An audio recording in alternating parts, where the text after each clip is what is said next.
Kayak liabilitas. Tunggu dulu. Oke. Jangan cepet-cepet ngomongnya. Lu tuh sok pinter sih lu tuh. Makanya orang cancel lu. Greget soalnya gue. Greget. Nah, sekarang misalnya yang menengah nih, menengah. Yang kerja di kantor apa segala dan sebagainya, berarti mereka harus punya persiapan uang untuk bertahan hidup dong. Bener. Iya kan? Iya. Nah, berapa tuh besarnya bertahan hidup nih kita anggapnya nih? Apakah 6 bulan ke depan, 1 tahun ke depan? Kalau menengah tuh enaknya mereka lebih ada aset buat dimainin. Bisa strategian dulu kan. Kalau perang kita kan masih tahu kan siapa pion-pionnya, siapa jenderalnya, siapa apa. Kalau misalnya cuma seorang diri kita nggak bisa strategin. Jadi pertama defensif dulu baru ofensif. Bener nggak? Nggak usah mikir kayak gimana cara jadi kaya, defense dulu. Dulu banget nih sebelum pandemi sarannya tuh 3 kali pengeluaran bulanan. Sebelum pandemi ya? Sebelum pandemi harus, kalau udah single ya harus ada di bank. Kalau kenapa-napa lu harus ada 3. Pas pandemi jadi 6. Sekarang 6 kali pengeluaran bulanan. Pas pandemi itu? Iya pas pandemi. Soalnya kan lebih banyak ketidakpastian. Iya. Ya kan? Nggak tahu lu kayak tiba-tiba bisnis turun terus dipecat gitu, nggak tahu 6 bulan. Sekarang tuh gue rekomennya 12 bulan. 12 bulan? 12 kali pengeluaran Berarti bulanan. worst case 12 bulan lu gak punya kerjaan gitu? Worst case menurut gue. Kita lihat sekitar kita kan kayak news nggak habis-habis ya. Karyawan layoff. Tapi kan masalahnya dengan yang menengah-menengah ini, ya, tidak semua ya, oknum-oknum. Pekerja-pekerja ini kan gajinya kebanyakan nama mereka buat ini kan, happy-happy. Gue udah tahu. Ya kan? Iya. Handphone baru. Ya, benar kan? Iya. Baju baru. Kan gak mikirin bulan depan gue gak punya Nggak kerjaan. mikirin. Dari mana mereka punya 12 bulan simpanan? Itu dia. Sebenarnya ujung-ujungnya tuh gue kayak gini om. Orang cancel gue kan bilang karena gue nakut-nakutin doang gitu kan. Kayak kesannya kayak apaan lu sok cenayang gitu lah. Lu nggak ngerti. Yang gue kesel tuh ada yang bilang lu nggak ngerti agama ya. Lu nggak berserah kepada Tuhan ya gitu-gituan. Gue bilang Gak bisa dong. nggak gitu cara kerjanya. Gak bisa kalau semuanya dibilang takdir ke manusia, dia kasih alat berpikir oleh Tuhan kan. Bener. Untuk berpikir kan. Itu dia. Makanya gue kayak sebenarnya gini. Gue ngerasa kayak motivasi terbaik untuk orang sampai kayak damn. Gue harus benerin finance gue. Dan baca di buku psikologi manapun, fear is one of the most powerful Being motivator. insecure is okay. It's not that I'm overthinking, tapi you're underthinking gitu kan maksudnya. Iya, itu kan? yang kemarin di baju. Iya. Ada yang kemarin Iya kan? psikologi. Iya. Itu kan bagus kan. Maksudnya itu kan maksud lu kan. Maksudnya Iya. kalau kita udah tahu the worst case skenario-nya akan terjadi seperti ini, ya kita nyiapin aja. Kalau nggak kejadian ya udah gitu kan. Kalau nggak kejadian ya everybody happy gitu kan. Exactly. Tapi permasalahannya adalah menurut lu, apakah Indonesia akan kejadian? Nah, Indonesia, gue harus heads off dulu sama Bu Sri Mulyani sama Pak Jokowi. Indonesia tuh salah satu negara yang paling resilient. Resilient tuh artinya kalau misalnya jatuh nih, dia bounce back paling kuat, paling cepat. Ekonomi kita salah satu di dunia yang bisa konsekutif bertumbuh terus quarter by quarter. Pak Jokowi bilang quarter ke depan bisa numbuh lagi gitu. Ini karena beberapa hal ya. Ini konsep yang gue kayak mind blown. Orang kira kayak naikin pajak 1 tahun lalu kan banyak tuh pajak 10%, 11%, minuman bergula yang kan dipajakin, kripto dipajakin, rokok dipajakin. Itu buat apa? Ternyata itu strateginya untuk memperkuat APBN. Kenapa sampai sekarang subsidi Indonesia, Pak Jokowi sampai bilang gak ada negara lain yang subsidi sekuat kita, gak ada. APBN-nya kuat, karena itu decision-nya tuh udah di planning dari lama gitu. Terus orang bilang krisis pangan, ya kan? Di Eropa tuh ada tuh orang tiap hari tuh 320 juta orang tuh sekarang kelaparan akut di dunia. Di Eropa sekian, sampai 20 ribu orang mati kelaparan sekarang. Eropa? Nggak, itu dunia. Eropa pun kena gitu, ada. Karena Eropa kena gara-gara energi gitu. Terus simple, Indonesia gimana gitu. Ternyata dari Pak Jokowi 2019, kita tuh udah swasembada beras. Kita udah siapin dari ada International Rice Institute, apalah bilang kayak pangan kita tuh aman gara-gara itu. So Indonesia resilient. Selalu Pak Jokowi bilang kayak gitu, Indonesia resilient. Tapi setiap dia bikin statement itu dia bilang, tapi harus selalu berhati-hati, selalu waspada. Soalnya Pak Jokowi sendiri yang bilang kayak badainya kita nggak tahu. Gak ada expert ekonomi dunia yang bisa tahu dan seperti itu. Mau hebat kayak mau bertumbuh kayak kalau Inggris tiba-tiba juga anjlok ya? Menurut gue lumayan parah sih. Eropa lumayan parah sih. Parah ya? UK sama Jerman. Kebetulan 2 itu. Padahal itu negara-negara yang kita anggap pada saat itu, wah, Iya, what ya kan? Exactly. Teman gue di Jerman ngerasain katanya. Apa yang dirasain tadi? Kayak makin susah, harga makin naik, energi mahal gitu. Harga makin naik. Karena kan itu kan pasokan energi datang dari Rusia. Di-cut. Ada satu pipa namanya Nord Stream. Dia dari Rusia bawa ke Eropa. Nah itu kecelakaan. Bukan karena perang ya? Nggak ada yang tahu. Oke, pokoknya hilang aja tuh ya. Kecelakaan, nggak ada tuh asupan energinya ke sana gitu.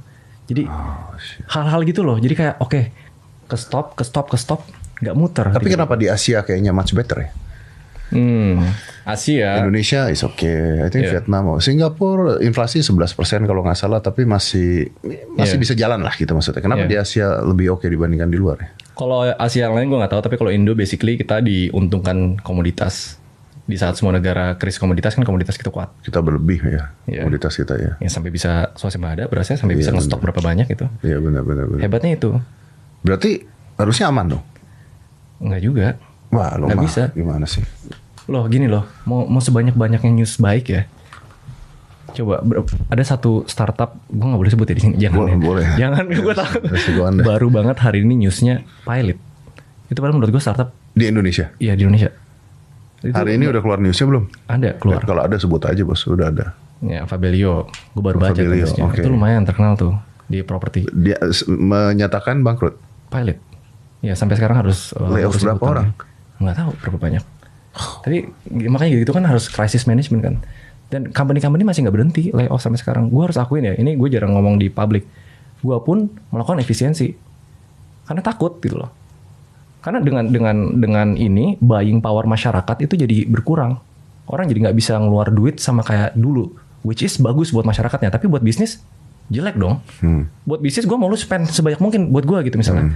Tapi dari hati nurani gue sebagai orang yang menjadi masyarakatnya, jangan spending gitu loh. Pegang erat-erat duit lo gitu. Misalnya harus lebih hemat gitu. Ya tapi bisnisnya kena. Terus muter, bisnis kena, layoff nggak ada duit, terpaksa nggak bisa spending, muter terus. Jadi makanya nggak ada yang bisa prediksi. Wah, udah baca newsnya juga kayak apartemen ya sama rumah-rumah di kawasan elit dijual harganya bisa 50% lebih murah, 40% lebih murah. Ada beberapa tempat BU kayak bisnis ya itu Pilot sebenarnya ada banyak tapi media nggak nge-cover gitu. Tetap ada hal itu yang happening di Indo gitu. Startup juga ada yang udah gede terpaksa harus ngecilin valuasinya demi bisa fundraise, bisa survive, ngecilin lagi valuasinya biar dapat duit lagi biar bisa survive gitu. Ada banyak. Valuasinya dikecilin. Anggap nih ada 1 billion ya, 1 billion. Ya turunin ke 700 cuma bisa fundraise, turunin ke 500 cuma bisa fundraise. Supaya ada yang masuk lah gitu. Supaya duitnya masuk. Banyak. Supaya gitu. Survive doang. Iya. Gue kan pelaku startup ya. Gue lihat semua surat-suratnya. YC, beberapa VC itu keluarin surat ke semua portfolio. Kencengin ikat pinggang. Jangan berharap lu bakal bisa fundraise lagi dalam 1 tahun, 2 tahun lagi gitu. Kalau misalnya kayak gitu kan lu sebagai startup founder, sebagai pemilik bisnis jadi takut. Gue harus efisiensi, gue harus make sure gue survive. Nomor 1 gue survive dulu gitu misalnya. Dampaknya turun, muter lagi. Bisnis nggak make a profit, negara nggak dapat pajak. Negara nggak dapat pajak, APBN turun nggak bisa subsidi masyarakat. Nggak bisa subsidi masyarakat makin susah. Nyambung semuanya. Itu yang bikin gak certain gitu. Walaupun sekarang Indonesia di posisi yang lebih menguntungkan. Itu yang serem. Gak ada yang bisa prediksi. Oke. Kalau misalnya layoff berarti ya karyawan jadi gak ada kerjaan ya. Gimana tuh rasanya layoff karyawan? It's not easy ya. Gue sempat bilang sih di podcastnya Pak Hermanto Tanoko kalau salah ya. Gue bilang kayak itu salah satu hal paling susah yang pernah gue lakuin di hidup gue. Gue seumur hidup 3 kali di 3 perusahaan yang berbeda. Tapi ya kayak kapal lah. Either lay off, kayak sisain beberapa biar bisa survive. One day kapalnya kuat lagi, bisa ambil lagi. Or jatuh bareng-bareng gitu. Gue rasa hampir semua business owner tuh ngalamin dilema ini. Karena bukan gue doang. Hampir semua teman-teman gue yang punya bisnis menurun. Buying power menurun, offsetnya menurun. Kayak susah belakangan ini. Gitu. Okay. Tapi ini gara-gara gue disombongin sama bos Rudy. Bilang kayak gini, krisis. Saya Prestige pandemi malah all time high. Dibilang kayak gitu. Oh gitu. Ada bagian orang-orang kaya yang tetap spending uangnya. Oke, siap. Oke. Ada. Pasti ada. Kalau di definisi itu pasti ada. Karena yang kaya itu kan ada yang kaya, ada yang rich, ada yang very rich, ada yang ultra rich gitu kan. Bener. Yang mau pandemi berapa kali juga Tetap nggak bisa habis simpanan mereka cukup aja gitu ya. Simpanan mereka cukup aja. Yang jadi masalah kan adalah menurut gua yang menengah ini yang harus bekerja di kantor, yang makan gaji bulanan dan sebagainya, ketika terkena ini mereka mau usaha apa, bro? It's not as easy. I don't think you can answer this. I think you don't even have an idea for this. Gue cuma ada satu ide sebenarnya di sini. Kayak setiap krisis tuh nggak ada namanya semua industri jatuh habis-habisan. Pas pandemi travel turun, ya kan? Entertainment turun, tapi healthcare naik, ya kan? Sesimpel menurut gue yang semua orang bisa lakuin sekarang juga kalau mereka niat. Cari industri-industri yang diuntungkan di saat krisis, freelance, bikin jasa, bangun skill, freelance. Karena nggak semua industri itu hancur kalau misal krisis. You cannot build skills in 3 months, bro. Makanya harus dari jauh hari sebelum anything happen. Iya. Dan orang Indonesia tuh, sorry itu saya, gue ngerasa kayak susah untuk dapat urgensinya kalau nggak kepepet. Kepepet tuh bisa apa? Karena deadline kah? Karena takut kah? Karena apa? Sometimes gue ngerasa moral gue tuh bener nggak sih sebenarnya ngelakuin kayak gini gitu. Ngedukasi market, gue kasih situasinya gimana, tapi kesana nakut-nakutin gitu. Di satu sisi mayoritas ngerasa appreciate. Mereka diingetin jauh-jauh hari kalau nggak happen gitu. Tapi di satu sisi kayak lu cuma takut-takutin doang gitu. Bukannya gue makin happy, gue malah makin stres gitu. Terus gue nemu quote yang gue suka gitu. Ini apalagi gue berkaca sama Pak Jokowi. Buat Pak Jokowi itu punya tim PR yang kuat banget. Nggak mungkin kata-kata yang keluar dari mulutnya Pak Jokowi itu ngasal. Sembarangan, nggak mungkin. Nggak mungkin. Karena dia tahu betul media, dia ngomong apapun pasti mengamplifikasi message-nya. Buat apa? Di banyak banget event dia selalu bilang 2023 gelap. Buat apa? Apakah purely buat nakut-nakutin masyarakat gitu? Terus masyarakatnya nggak happy? Gue rasa enggak. Buat siap-siap. Karena gue rasa dia mau kita siap-siap. Kalaupun nggak happen, kita nggak rugi anyway gitu. Sebenarnya message-nya itu kan yang kita harus sampaikan. Cuman kan banyak banget anak-anak muda atau milenial atau apa segala yang tidak paham tentang hal ini seperti lu, bro. Yang tadi gue bilang bahwa banyak orang kantoran yang targetnya adalah punya Apple Watch Ultra yang baru kan. Aduh, gue nggak. Fold 4 juga yang baru ya. Fold 4 juga yang baru gitu kan. Saya masih pakai Garmin dari dulu. Ya, tapi mahal harganya juga ya, nggak bisa. Salah ngomong ya. Salah ya. Tapi mereka malah spend uangnya malah buat ya hal-hal yang sebenarnya not primer ya. Tapi ya masih rame tuh kemarin. Synchronize masih rame, Pesta Pora masih rame, klub-klub malam jual minuman keras masih rame. It feels like nothing will happen. Kenapa kira-kira? Kenapa mereka kayak gitu?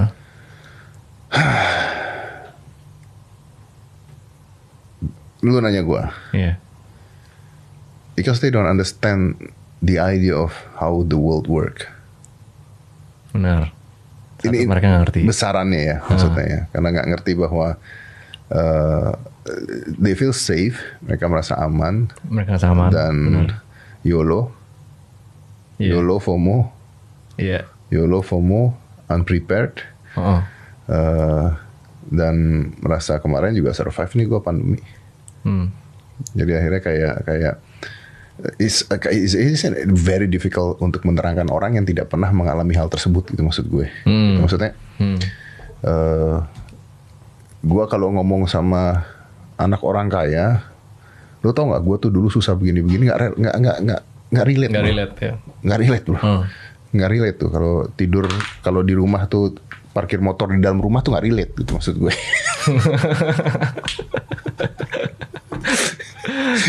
Nggak relate gitu maksudnya gitu kan.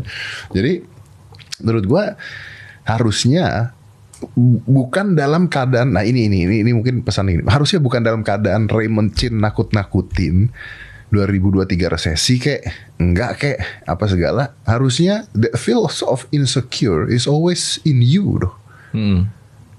It's always in you gitu maksudnya.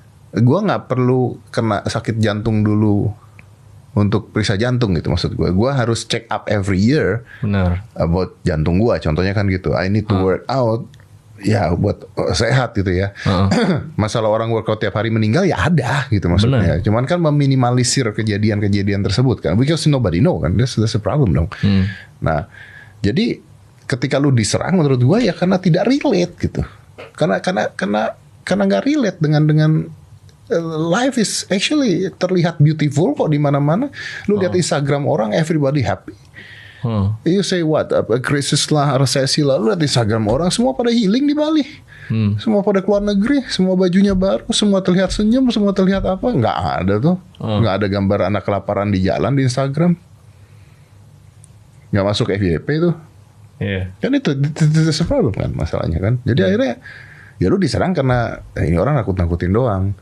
What shit is, kita berharap ya, kalau gue sih, kita berharap Raymond Chen nakut-nakutin.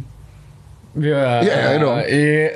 Harus tuh gue di cancel kayak gitu. Enggak, maksudnya kita berharap bahwa harapannya adalah ini nggak pernah terjadi gitu. Kalau Raymond Chen nakut-nakutin malah bagus karena nggak pernah terjadi gitu kan. Jadi masalah kan kalau Raymond Chen nakut-nakutin terus kejadian bener gitu kan. Mati dong. Gue gimana dong bro kalau nanti resesi bro? Gue kerja sama lu atau gimana? Gue yang kerja sama lu. Gue gitu. mah gimana sih? Gue aja gini. Oke. Perspektif nih. Gue tuh sebenarnya awalnya nggak percaya soal 2023. Gue masih fine aja. Gue masih kayak keluarin duit. Gue nggak refinance. Gue nggak rebalance portfolio gue. Gue kayak tetap pengen beli tuh Rolex gue pengen beli. Gue pengen beli rumah gitu. Yang nakut-nakutin gue, yang bikin gue ngeh, itu yang nakut-nakutin gue orang kaya. Temen gue yang anak konglo semua kayak setiap lihat story gue, lu ngapain lu, gila beli lu, hati-hati lu gitu. Orang kaya aja takut ya? Justru orang kaya itu yang bikin gue takut. Kenapa orang kaya yang lebih hati-hati, lebih punya persiapan, tapi kalau gue tanya teman-teman gue yang misalnya kayak di middle dan lain-lain, mereka kayak itu yang bikin gue takut gitu loh. Makanya pas gue bikin video itu, gue dengar semua persiapannya itu datang dari orang kaya. Lu gila ya, lu simpen kayak gitu misalnya. Tapi orang biasa kayak orang yang nggak punya miliaran, puluhan miliar, nggak ngelakuin apa-apa. Makanya gue kayak oke, dari nggak percaya jadi percaya. Terus gue bener-bener baru ngerti kenapa orang kaya makin kaya, miskin jadi miskin. Karena ada mindset itu. Padahal mereka kalau kehilangan 100 miliar itu mereka nggak kerasa apa-apa, tapi kenapa mereka siap-siap gitu? Apakah uangnya? Bukan dong, mindset dong. Mindset Mindset sih menurut gue. Sama edukasinya. Sama ujung-ujungnya sih menurut gue urgensinya. Kenapa jadi urgensi? Kan tidak urgent kalau mereka kaya. Nah itu dia. Urgensi itu maksudnya kayak gue gak ngerasa gue butuh. Kalau orang kaya, yang gue pelajarin teman-teman gue ya, dia udah punya banyak, tapi dia kayak masih, ya kita ngomong greedy ya udah gitu. Gue tetap pengen lebih. Urgensinya gitu, gue pengen buktiin bahwa gue tuh bisa jadi kayak lebih kaya lagi gitu. Motivasinya beda. Terus kalau orang yang menengah ke bawah, urgensinya apa? Urgensinya mau gak mau menurut gue. Terlihat kaya. Ya terlihat kaya, oke, ya kan. Tapi terlihat kaya kan 15 tahun, kasihan juga 15 tahun kan.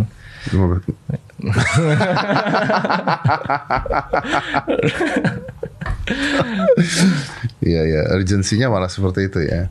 Iya, makanya sekarang harus diubah urgensinya. Apa yang bikin kebanyakan orang tuh, walaupun gak bakal jadi kayak, gue harus siap-siap, apa? Ya, gue nggak merasa. Gue ambil pertanggungjawaban.